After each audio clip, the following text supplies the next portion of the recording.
ભારતના વડાપ્રધાન નરેન્દ્ર મોદીએ સુનિતા વિલિયમ્સના નામે પત્ર લખીને 1.4 અબજ લોકોની લાગણીઓને વ્યક્ત કરી છે. કહ્યું છે કે ભલે તમે અમારાથી 1000 માઇલો દૂર છો, પણ તમે અમારા હૃદયની નજીક છો.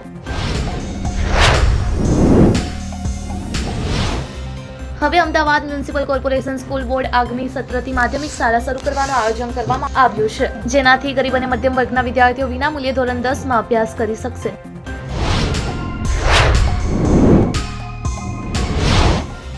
ફાસ્ટેગ સંબંધિત નિયમો આગામી થોડા દિવસોમાં બદલાવા જઈ રહ્યા છે. 1 એપ્રિલ 2025 થી મુંબઈના તમામ ટોલ પ્લાઝામાં માત્ર ફાસ્ટેગ સિસ્ટમ લાગુ કરવામાં આવી રહી છે.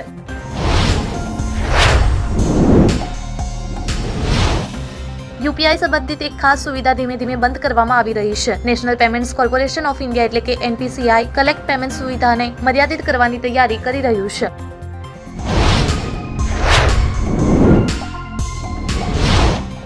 પશ્ચિમ બંગાળમાં ઓબીસી અનામતને લઈને ફરી એકવાર મોટો વિવાદ ઉભો થયો છે. રાજ્ય સરકારે સુપ્રીમ કોર્ટને જણાવ્યું છે કે પશ્ચિમ બંગાળ પછાત વર્ગ આયોગ જાતિ પછાતની નવેસરથી સમીક્ષા કરી રહ્યું છે.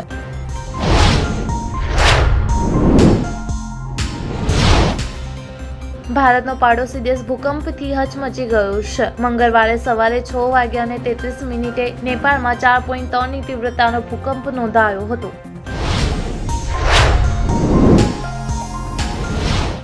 ભારતમાં સરકાર વિરુદ્ધ જનમત ઉભો કરવા માટે ફંડિંગના આરોપથી ઘેરાયેલા ઉદ્યોગપતિ જોર્જ સોરોસ સાથે જોડાયેલ સંગઠન પર ઈડીએ દરોડા પાડ્યા છે.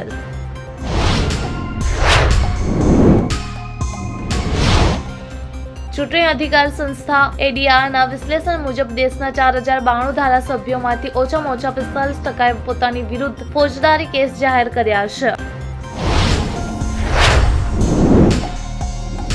ડોમિનિકન રિપબ્લિકમાં ગુમ થયેલી ભારતીય મૂળની અમેરિકન નાગરિકની શોધખોળ વધુ તીવ્ર બનાવવામાં આવી છે. અધિકારીઓ પૂછપરછ કર્યા પછી એક વ્યક્તિ તેઓને એક સમુદ્ર તટ પર લઈ ગયો હતો, જ્યાં તેણે વિદ્યાર્થીનીને છેલ્લી વાર જોઈ હતી.